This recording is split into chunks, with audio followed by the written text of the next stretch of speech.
புஷ்பத்தை போல செழிக்குமா. அல்லேலூயா. எத்தனை பேர் விசுவாசிக்கிறீங்க?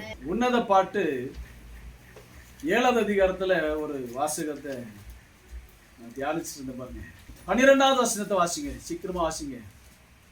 Song of Solomon 7. அதிகாலையிலே திராட்சை தோட்டங்களுக்கு போவோம், திராட்சை கொடி துளிர்த்து அதின் பூ மலர்ந்ததோ. அதிகாலையில திராட்சை தோட்டத்துக்கு போவோம். திராட்சை தோட்டத்துக்கு அதிகாலையில போகணும்னா எனக்காக மலர செய்கிறவர் ஆண்டவர் ஒருத்தர் உண்டு.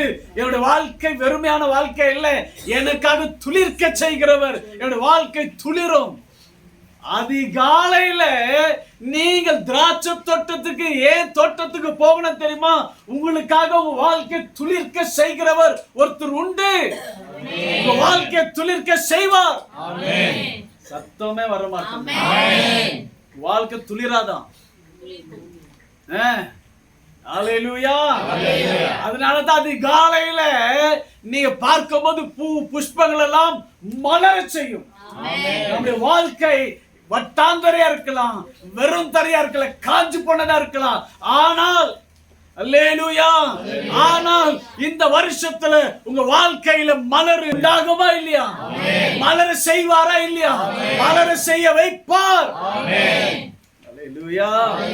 அதனாலதான் தேவன் இந்த வசனத்தை கொடுத்தாரு. என்ன தெரியல, வேலை பண்ணி ஆமேன்னு சொல்லிட்டு நாளைக்கு தலைவலி வந்துட்டு, நீ தரையா சொன்ன, எனக்கு தலைவலியா, காய்ச்சலாம் வந்துருச்சு, இதெல்லாம் என்னன்றீங்க? தோத்திரம். தலைவலியோ காய்ச்சலாம் அது இதனால உண்டானது இல்ல. தளர்ந்த உங்களுடைய தளர்ந்த கரங்களை திடப்படுத்த இருக்கிறார் இந்த வருஷத்துல. அல்லேலூயா. தளர்ந்த கைனா என்னது? பலவீனமான கை. என்னால ஒரு வேலையும் செய்ய முடியல, என்னால எதுக்குமே முயற்சி எடுக்கவும் முடியல. அல்லேலூயா. பலவீனத்தின் பலவீனம்.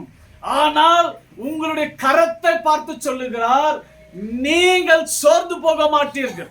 உங்களுடைய தளர்ந்த கையை பார்த்து சொல்லுகிறாரு, உங்களுடைய தளர்ந்த கையை, விழுந்து போன கையை பலப்படுத்த போகிறார்.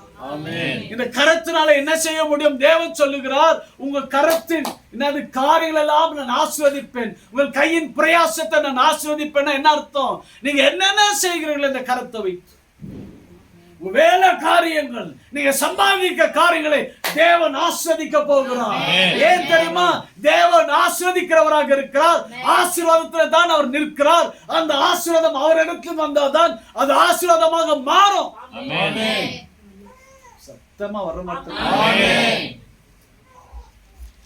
ஏன் தெரியுமா? ஆசீர்வாதத்தை உருவாக்குகிறவரும் ஆசீர்வாதத்தை கொடுக்கிறவரும் நாம் அல்ல, ஊழியக்காரன் அல்ல, தீர்க்கதரிசி அல்ல, அது ஆண்டவரே ஆகும். அல்லேலூயா. அதனால தான் உலர்ந்து போன கரத்தை, கையை தேவன் ஆசீர்வதிக்க விரும்புகிறார். அல்லேலூயா.